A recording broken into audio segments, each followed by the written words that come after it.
From a young age, we're trained to treat words as the ultimate currency. We navigate the world assuming that when someone speaks with confidence or describes their emotions, their words are a direct map of their internal reality. Most speech originates from survival instincts, like fear and ego, rather than a pursuit of objective truth. A personality's surface functions as protective armor, shielding the individual from a world they have been trained to navigate with caution. To survive in society, people construct a version of themselves they hope will be accepted. They become actors in a play they didn't write, adopting smiles, opinions, and tones entirely designed to maintain a sense of safety and avoid rejection. The depth of this deception is that the people wearing these false personas aren't consciously lying to you. They have rehearsed their defenses for so long and so consistently that they have come to believe their own performance.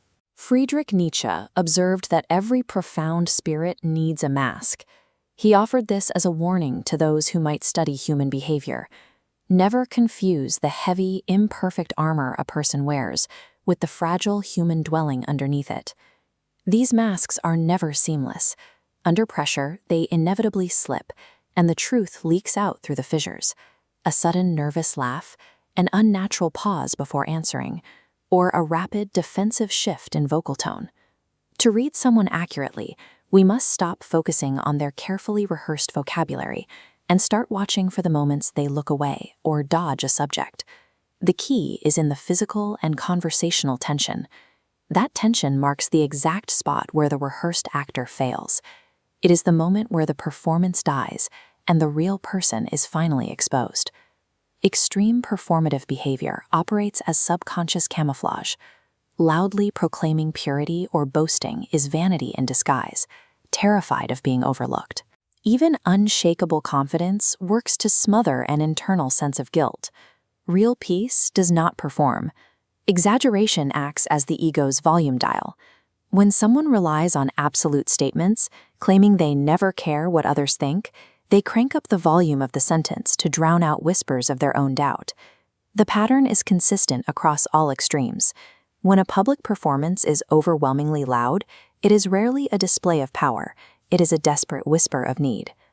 Nietzsche's insights suggest we weaponize our insecurities through projection.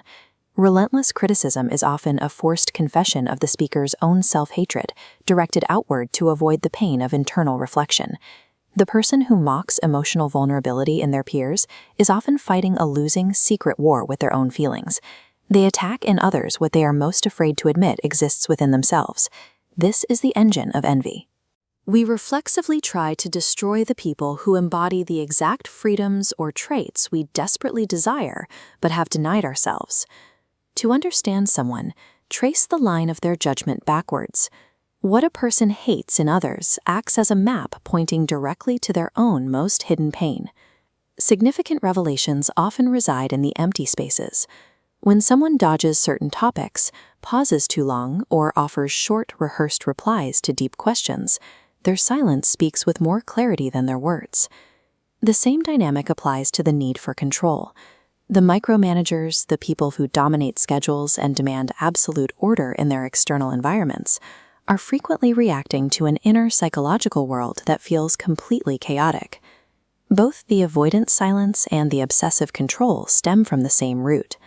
Humans rarely act from pure desire.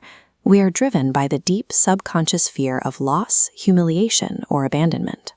Decoding someone's motives requires a shift in perspective. Instead of asking what they are trying to achieve, we must ask what they are utterly terrified of losing. At the deepest level, humans are not rational creatures. We use logic as a shield to protect historical emotional wounds. Every fierce intellectual argument is usually just a fortification built around a place where we were once hurt. The behaviors we display as adults are rarely conscious choices. We spend much of our lives reenacting the survival roles and power dynamics we were forced to play as children, seeking safety in patterns we learned long ago. Nietzsche believed that we are bound to repeat what we cannot face. We act out our history because we are naturally drawn to the familiar, even when the familiar is the source of our pain. This means that a person's repeated toxic patterns are not random flaws. They are continuous, subconscious confessions pointing exactly to the specific moment and place where they were broken. This perspective shifts the way you interact with the world. You begin to realize that the architecture of defense you see in others, the interrupter, the bully, the boaster, is the same architecture you have used to protect yourself, into a final, honest confrontation with the mirror.